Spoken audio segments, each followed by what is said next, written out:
క్రీస్తునందు మిక్కిలి ప్రియులైనటువంటి సోదరి సోదరులారా, ఈరోజు వాక్యము నన్ను ఎరిగిన నా కాపరి అనేటువంటి సబ్జెక్ట్ మీద చెప్పాలి అని అనుకుంటూ ఉన్నాను. దానికి మొదటిగా యోబు గ్రంథములో నుంచి వాక్యాన్ని తీసుకొని ప్రారంభిస్తాను. దానికి ముందుగా ఒక చిన్న ప్రార్థన. పరమందు ఆసీనుడు అయినటువంటి ఓ దేవ, మిక్కిలి నడగల తండ్రి, ప్రేమమూర్తి, కరుణామయ తండ్రి, నీ వాక్యముని ధ్యానించబోచు ఉండగా మీ ఆత్మను నా యందు ఉంచి ప్రతి మాటను పలికించండి. వినుచున్నటువంటి బిడ్డలు, చూస్తున్నటువంటి బిడ్డలు చక్కగా గ్రహించుటకు కావలసినటువంటి శక్తిని మీ యొక్క పరిశుద్ధాత్మ ద్వారా ప్రతి బిడ్డకు అనుగ్రహించండి. దీన్ని చూసినటువంటి ప్రతి బిడ్డ, వినినటువంటి ప్రతి బిడ్డ ఆధ్యాత్మికమైనటువంటి మేలులు మీ వద్ద నుండి పొందుటకు కావలసినటువంటి ప్రతి ఈవిని వారికి అనుగ్రహించగలరని ఈ కొద్ది మనవులు మన తండ్రి అయినటువంటి యేసుక్రీస్తు నామమున మీ దివ్య సముఖంలో అప్పగించుకుంటూ ఉన్నాము తండ్రి. ఆమేన్. యోబు గ్రంథము 31వ అధ్యాయంలో 35వ వచనములో యోబు గారు ఈ విధంగా పలుకుతూ ఉన్నారండి. ఏమని పలుకుతున్నారంటే, నా మాట వినుటకై నాకు ఒకడు ఉండవలనని నేనెంతో కోరుచున్నాను. ఆయన శ్రమలు పడుతూ ఉండగా, బాధలు పడుతూ ఉండగా, ఆయన ఆ వేదనలో ఆయన నాకు నేను చెప్పుకునేటువంటి మాటలు వినటానికి నాకు ఒకడు ఉంటే బాగుండు అని కోరుకుంటూ ఉన్నాడు. ఇదిగో నా చేవ్రాలు గుర్తు. ఏమని చెప్తున్నాడండి? ఒక లాయర్ దగ్గరికెళ్ళి ఏ విధంగా అయితే మనం వకాల్తా ఇస్తామో, ఆ విధంగా వకాల్తా ఇస్తున్నట్టు ఇదిగో నా చేతి ఇదిగో నేను సంతకం చేసి మీకు ఇస్తున్నానని చెప్పి ఇస్తున్నాడండి. ఎవరికి ఇస్తున్నాడని అయితే తోస్తుంది. ఏమని చెప్తున్నాడు చూడండి. ఇదిగో నా చేరాలు గుర్తు, ఇదిగో నా ప్రతివాది రాసినటువంటి ఫిర్యాదు. సర్వశక్తుడు నాకు ఉత్తరమిచ్చునుగాక అని చెబుతున్నాడండి. మహోన్నతుడైనటువంటి దేవునికి మొరపెట్టుకుంటూ ఉన్నారు. ఇదిగయ్యా, నాకున్నటువంటి ఈ వేద్యాన్ని మొత్తాన్ని నీకే అప్పచెప్తూ ఉన్నాను. నీవే నా తరపున వాదించేటువంటి వ్యక్తివి. ఇదిగో అదే విధంగా నా మీద కంప్లెయింట్ చేసినటువంటి, నా మీద ఫిర్యాదు చేసినటువంటి నా ప్రతివాది యొక్క ఫిర్యాదు కూడా మీకు అందజేస్తూ ఉన్నాను. దాన్ని పరిశీలించి నాకు జవాబు చెప్పు అని చెప్పి ఇక్కడ యోబు గారు వేడుకుంటూ ఉన్నాడండి. కాబట్టి ఇక్కడ ప్రతి విషయాన్ని, ప్రతి సమస్యను దేవునికే అప్పజెప్తున్నట్టుగా యోబు గారు మనం గమనిస్తూ ఉన్నాం. కింద చూసినట్లయితే కీర్తనలు 142లో 4 నుంచి చదివినట్లయితే, నా కుడి ప్రక్కన నిదానించి చూడుము, నన్ను ఎరిగిన వాడు ఒక్కడును లేకపోయెను. ఆశ్రయమేదియు నాకు దొరకలేదు. నా ఎడల జాలిపడువాడు ఒక్కడునూ లేడు. ఏం చెప్తున్నాడండి? ఇదిగో కుడి ప్రక్కన చూసినా ఎవరు లేరు. నాకు ఎటు చూసినా ఎవరు నాకు తోడు ఉన్నటువంటి వాడు లేడు. కనీసం ముఖం అన్న ఈడిగా ఉన్నటువంటి వ్యక్తి ఉన్నాడా అంటే, అలాంటి వ్యక్తులు కూడా నాకు ఎవరు లేరయ్యా. నేను ఒక్కడైనా ఉన్నాను. నేను బాధల్లో ఉన్నాను. ఆ! నా మీద కనీసం జాలిపడేటువంటి వాడు కూడా లేడని చెప్పి యోబు గారు బాధపడుతున్నటువంటి సమయంలో కీర్తనకారుడు ఈ విధంగా రాస్తూ ఉన్నాడు. ఏమని రాస్తున్నాడు చూడండి ఇక్కడ. నన్ను ఎరిగినటువంటి వాడు ఒకడును లేడు. నాకు ఆశ్రయం ఇచ్చేటువంటి వాడు లేడు. నా మీద జాలిపడేటువంటి వాడు కూడా లేడు. అంటూ యెహోవా నీకే మొరపెట్టుచున్నాను అని దావీదు చెబుతున్నాడండి. నా ఆశ్రయపు దుర్గము నీవే. నువ్వు తప్ప నాకు వేరే దుర్గమనేది లేదు. నాకు ఆశ్రయం అనేది లేదు. నన్ను ఆదరించేటువంటి వాళ్ళు లేరు. యెహోవా నీవే నన్ను ఆదరించేటువంటి వాడివి. కాబట్టి నన్ను ఈ భూముల మీద ఉన్నప్పుడు, ఈ భూమి మీద నా శ్వాసం నీవే. ఇంకా నేను ఈ భూమి మీద నిలబడి ఉన్నావంటే నీ యొక్క జీవము నాలో ఉండబట్టే నేను ఉన్నాను. కాబట్టి నీవే నాకు ఆశ్రయమని నేను నమ్ముతున్నాను అని నేను అనుకుంటుని అని చెబుతున్నాడండి. ఇప్పుడు నేను ఏ విధంగా ఉన్నానో చెబుతున్నాడండి దావీదు. ఏం చెబుతున్నాడు? నేను చాలా కృంగి ఉన్నాను. నా మొరకు చెవియొగ్గుము. నన్ను తరుమువారు నాకంటే బలిష్ఠులు, వారి చేతిలో నుండి నన్ను విడిపింపుము. ఇదిగో నా శత్రువులంతా నన్ను తరుముతూ ఉన్నారయ్యా. నేను పారిపోతూ ఉన్నాను. ఎక్కడో అడవుల్లో ఏ గృహంలోనో దాక్కోవాల్సి వస్తుంది. నాకు సహాయం చేసేటువంటి వాళ్ళు లేరు. ఈ భూమి మీద నేను జీవంతో ఉన్నానంటే కేవలం నీవిచ్చినటువంటి స్వాస్థ్యమే. నీవే నాకు ఆదరువు. నీవు ఆశ్రయం ఇస్తేనే నాకు ఇక్కడ ఆదరణ ఉంటుంది గానీ మరి లేకపోతే ఏమి లేదని చెప్తూ ఉన్నాడండి. ఇంకా ఏం చెప్తున్నాడు చూడండి. నేను నీ నామమునకు కృతజ్ఞతాస్తుతులు చెల్లించినట్లు ఆపదలలో నుండి నా ప్రాణమును తగ్గింపుము. నాకు మేలు చేయి. ఆపదల నుండి తొలగించు. నాకు ఆశ్రయమునివ్వు. తిరిగి నీకు కృతజ్ఞతాస్తుతులు చెల్లించే విధముగా నాకు నా ఆపదల నుండి నన్ను తొలగించయ్యా అని చెప్పి వేడుకుంటున్నట్టుగా చూస్తున్నాం. అప్పుడు నీవు నాకు మహోపకారం చేసిందువు. ఈ విధంగా ఆపదల నుండి, కష్టాల నుంచి, ఇబ్బందుల నుంచి నన్ను తొలగించినట్లయితే నాకెంతో ఉపకారం చేసిన వాడివి. నీతిమంతులంతా కూడా ఇదిగో, ఇదిగో దావీదు దేవుణ్ణి వేడుకున్నాడు. దేవుడు ఆయన్ని కరుణించి ఆయన్ని ఆపదల నుండి తప్పించాడు అని చెప్పి భూమి మీద ఉన్నటువంటి నీతిమంతులు నిన్ను తలంచుకుంటారు అని చెప్పి చెప్తూ ఉన్నాడండి. దావీదు మొరపెట్టుకుంటున్నాడు. అట్లాగే కీర్తనకారులన్నీ మరొక చోట చెప్తున్నారు. 139 కీర్తనలు 1 నుంచి చదువుతున్నా. యెహోవా, నీవు నన్ను పరిశోధించి తెలుసుకుని ఉన్నావు. ఇదిగో నాలో ఎలాంటి లక్షణాలున్నాయి, ఎలాంటి ఆలోచన చేస్తున్నాను, ఎలాంటి క్రియ చేస్తున్నాను అనేది మొత్తం కూడా నువ్వు పరిశీలించే ఉన్నావు. నేనేం తినేది నీకు తెలుసు. నేను కూర్చుండుట నీకు తెలుసు. నేను లేచుట నీకు తెలుసు. నా తలంపులు నా మనసులోకి రాకముందే నువ్వు గ్రహించుచూ ఉన్నావు. నా నడకకును, నా పడకను నువ్వు పరిశీలన చేసి ఉన్నావు. నా చర్యలన్నిటిని నువ్వు బాగుగా తెలుసుకున్నావు. నేను నడిసేది తెలుసు, నీది కూర్చునేది తెలుసు, నా తలంపుల్లోకి రాకముందే నా ఆలోచించేటువంటి విధానము నీకు తెలుసు. సమస్తము ఎరిగినటువంటి తండ్రివి, పరిశీలించినటువంటి తండ్రివి నువ్వు. కాబట్టి నా గురించి సమస్తము ఎరిగినటువంటి వాడవు నువ్వు. మహోన్నతుడమైనటువంటి దేవా!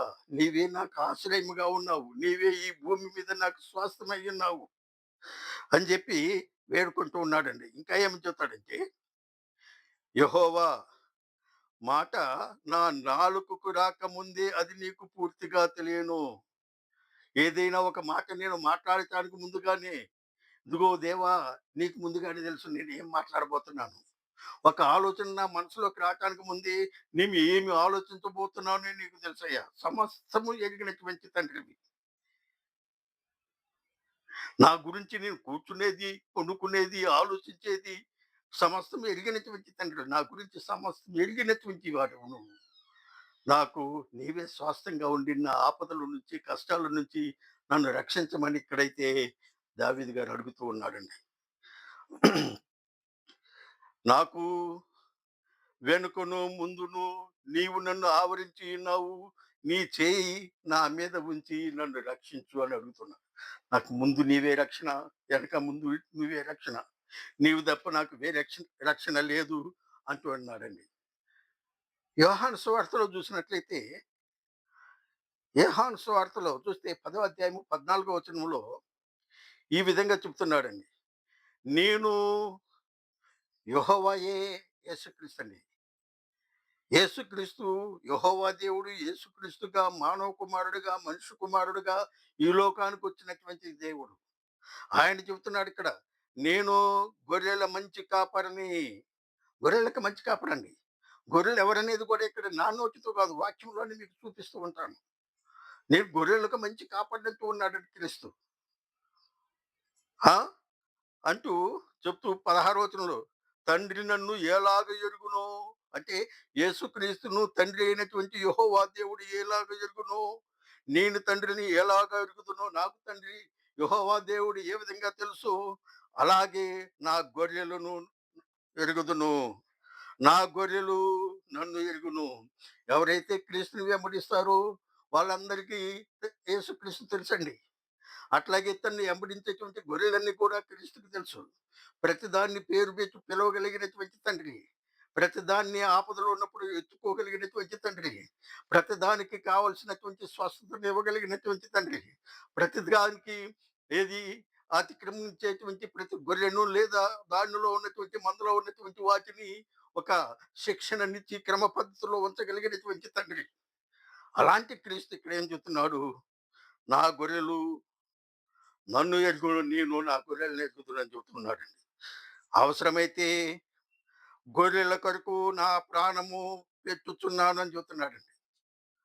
అంటే గొర్రెల కోసం ఆయన ప్రాణం పెట్టడానికి యేసుక్రీస్తు వచ్చాడండి. చూడండి 16వ వచనంలో చెప్తున్నాడు. ఈ దొడ్డివి కాని వేరే గొర్రెలను నాకు కలవు. వాటిని కూడా నేను తోడుకొని రావలను. అవి నా స్వరము వినును. అప్పుడు మంద ఒకటియు, గొర్రెల కాపరి ఒకటియు అగును. ఇదిగో, ఇదిగో నన్ను అనుసరిస్తున్నటువంటి ఈ గొర్రెలే కాదు. నన్ను అనుసరించినటువంటి గొర్రెలు చాలా ఉన్నాయి. వాటన్నిటిని కూడా నేను మళ్ళీ ఈ మందలోనే కలపాలి. మందంతటిని ఆ గొర్రెలని ఈ గొర్రెలు కలిపి ఒకే మందగా చేయగలిగి ఉండాలి. ఈ మంద మొత్తానికి ఒక్కడే కాపరి అయి ఉండాలి. ఆ కాపరే మన మంచి కాపరి. ప్రధాన కాపరి అయి ఉన్నాడు. గొర్రెల కోసం ప్రాణం పెట్టగలిగినటువంటి కాపరి అయి ఉన్నాడు. చూడండి ఇక్కడ ఏమంటున్నాడు? ఆ గొర్రెలు ఎవరనేది కూడా చెప్తున్నాడు. యెహెజ్కేలు గ్రంథము 34 అధ్యాయంలో 31 వచనంలో చెప్తున్నాడండి. నా గొర్రెలను నేను మేపుచున్న గొర్రెలనగు మీరు మనుషులు అని చెప్తున్నారండి.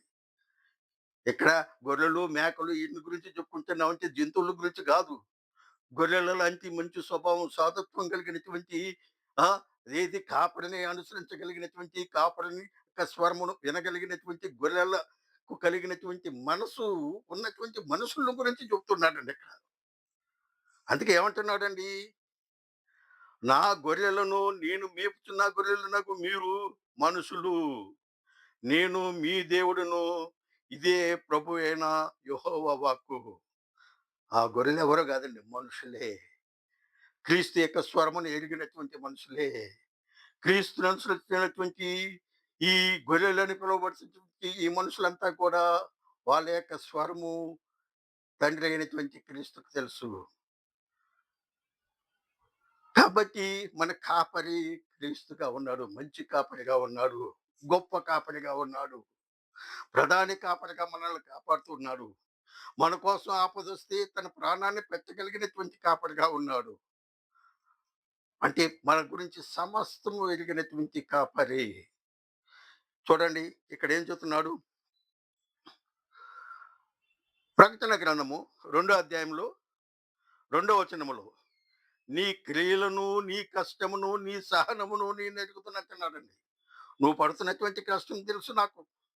నువ్వు చేస్తున్నటువంటి క్రియలు తెలుసు నాకు. ఎంత సహనంగా, ఎంత ఓర్పుతో ఉన్నావో నాకు తెలుసు. నీవు దుష్టులను సహింపలేనటువంటి వాడు అని తెలుసు. దుష్టత్వాన్ని, దుష్టులను సహింపలేనటువంటి వాడివని నాకు తెలుసు అంటూ ఉన్నాడు. అపోస్తులు కాకుండానే అపోస్తులు వేషం వేసుకొని అపోస్తుల్లాగా వ్యవహరిస్తున్నటువంటి వారి విషయంలో కూడా నీవు సహించలేనటువంటి వాడు అని తెలుసు. అబిద్ధకులను నీవు కనుగొంటివి. నీ సహనము కలిగి నీవు సహనము కలిగి నా నిమిత్తము భారము భరించి అలయలేదని నేను ఎరుగుదును. వీటన్నిటిని చెడును విసర్జించడానికి దుష్టులను సహింపలేనటువంటి వాడుగా ఉంటూ నా నామం కోసమే ఎంతో ఓర్పుతో సహనముతో నా భారాన్ని మొత్తం భరించి ఆ భరించుటలోను నువ్వు ఏ విధంగా అలసిపోలేదని చెప్పి నాకు తెలుసానంటూ ఉన్నాడండి క్రీస్తు. ఎవరండి? ఎవరైతే మంచి కాపరి అయినటువంటి క్రీస్తుని అనుసరిస్తున్నారో వాళ్ళ గురించి చెప్తున్నాడండి. క్రీస్తు ఎప్పుడు చెప్తున్నటువంటి మాటలు. నీ గురించి సమస్తము నాకు తెలుసు అంటున్నాడు. నీ క్రియలు తెలుసు నాకు. నీ స్వరము తెలుసు నాకు. నీ కష్టం తెలుసు నాకు. నీ ఓర్పు తెలుసు నాకు అని చెప్తూ ఉన్నాడు. అలాంటి మంచి కాపరి. అవసరమైతే మన కోసం ప్రాణము పెట్టగలిగినటువంటి కాపరి. మన గురించి సమస్తం ఎరిగినటువంటి కాపరి. ఇంకేమని చెప్తున్నాడు చూడండి 9లో. నీ శ్రమను, నీ దరిద్రతను నేను ఎరుగుదును. అయినను నీవు ధనవంతుడివే. ఎందుకంటే నువ్వు దరిద్రుడైనా సరే నీకు ఒక మంచి కాపరి ఉన్నాడు. నీ కోసం ప్రాణం పెట్టగలిగినటువంటి కాపరి ఉన్నాడు. కాబట్టి నీవు ధనవంతుడివేనయ్యా. నువ్వు పేదవాడివేమి కాదు. ఇంకేం చెప్తున్నాడంటే సాతాను సింహాసనమున్న స్థలములో నీవు కాపురం ఉన్నావని నేను ఎరుగుదును. మరియు సాతాను సింహాసనమున్న ఆ స్థలములో నా యందు విశ్వాసమై ఉండి నన్ను గూర్చి సాక్షి అయిన అంతియప అను వాడు మీ మధ్య చంపబడినది దినములలో నీవు నా నామమును గట్టిగా చేపట్టి నా యందలి విశ్వాసమును విసర్జింపలేదని నేను అడుగుతున్నట్టు ఉన్నాడండి. సాతాను సింహాసనం అంటే ఆ రోజుల్లో ఒక రాజు నేనే దేవుడినని చెప్పి దేవాలయంలో తన యొక్క విగ్రహాన్ని పెట్టుకొని క్రీస్తు 27లోనండి జరిగింది ఇది. పెట్టి పెట్టాడండి. అదే ఏది సాతానిక సింహాసనం అని చెప్తున్నాడు. ఆ టైంలో అంతిప అనేటువంటి ఒక వ్యక్తిని క్రీస్తు కోసం అంటే దేవుని కోసం పాటుపడినటువంటి వ్యక్తిని సంహరించేటువంటి సమయంలో క్రీస్తు శకమండి క్రీస్తు పూర్వంగా. ఆ! ఆ సమయంలో అక్కడ రాజు తనకి వ్యతిరేకంగా ఉన్నటువంటి వారిని చంపుతున్నటువంటి సమయంలో కూడా నా కోసం నువ్వు గట్టిగా నిలబడ్డావని నాకు తెలుసని చెప్తూ ఉన్నాడండి. కాబట్టి నీ గురించి సమస్తం ఎరిగినటువంటి తండ్రి. ఇంకేం చెప్తున్నాడు చూడండి. దీనిలోనే 19వ వచనములో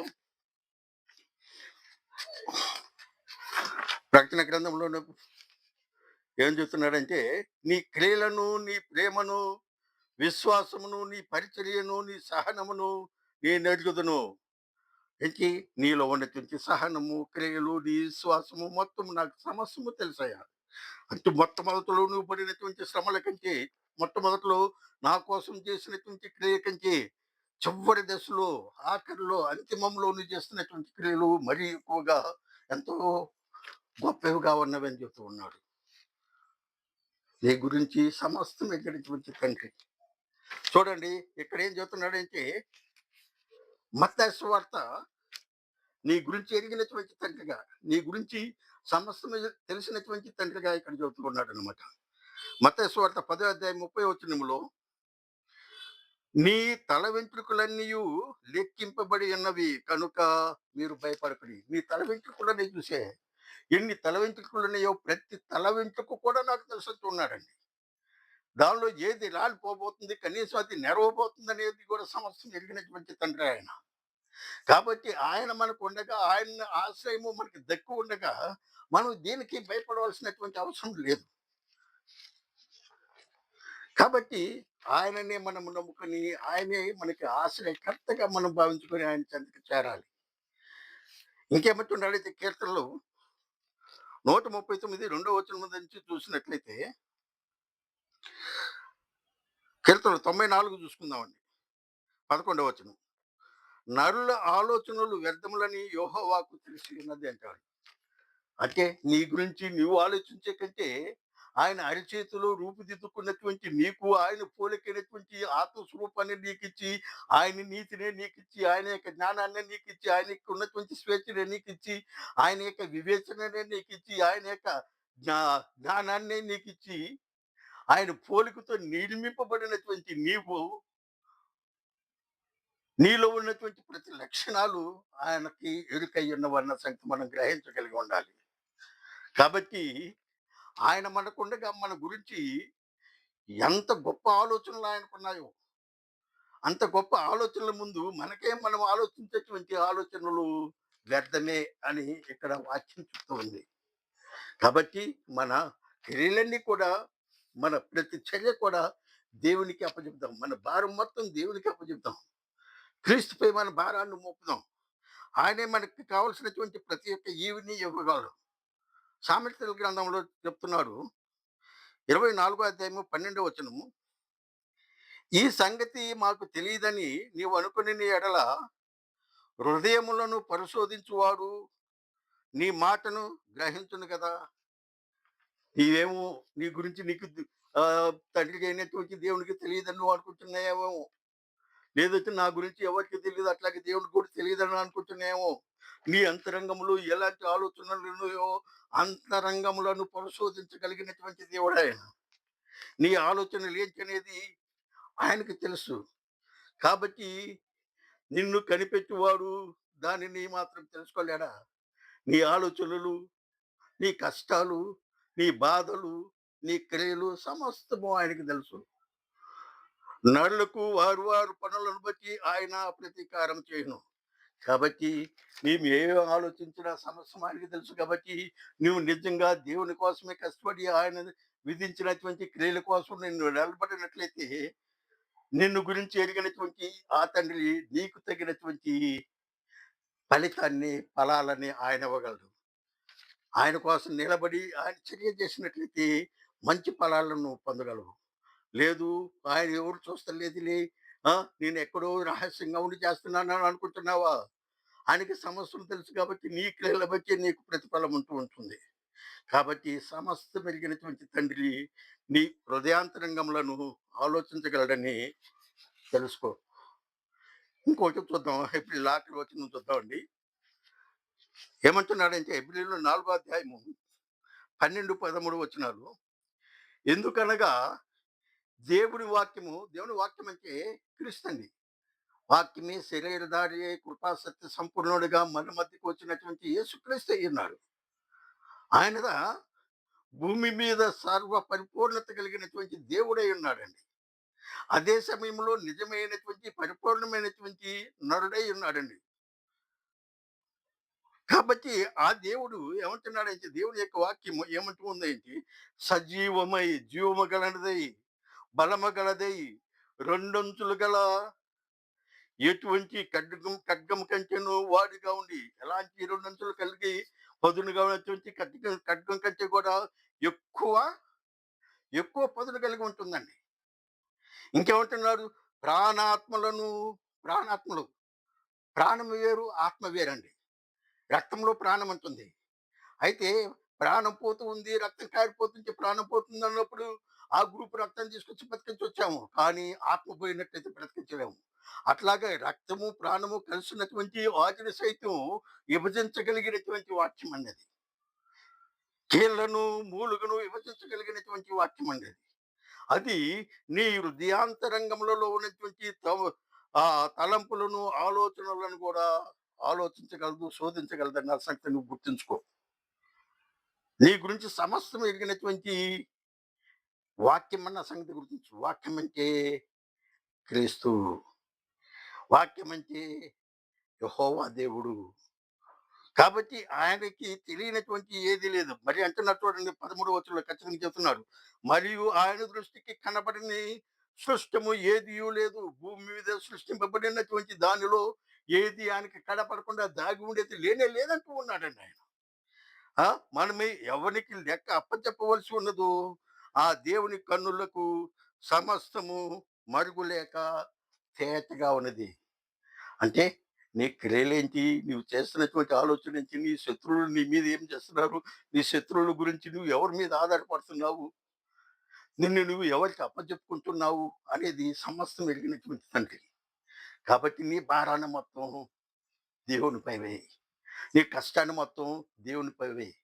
నీకున్నటువంటి సమస్యలన్నీ, వేద్యాలన్నిటిని కూడా దేవునిపై వేయి.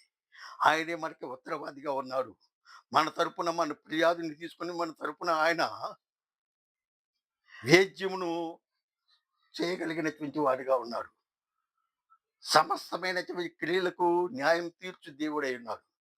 కాబట్టి క్రీస్తునందు మిక్కిలి ప్రియులైనటువంటి సహోదరులారా, మన మన గురించి సమస్త తిరిగినటువంటి కాపరి, మంచి కాపరి, గొప్ప కాపరి, ప్రధాన కాపరి అయినటువంటి ఆ క్రీస్తు యొక్క నీడలో, ఆశ్రయంలో జీవిస్తూ ఆయన కట్టడలను అనుసరించి నడవగలమని ఆశిస్తూ ఈ వాక్యాన్ని నేను ముగిస్తూ ఉన్నానండి.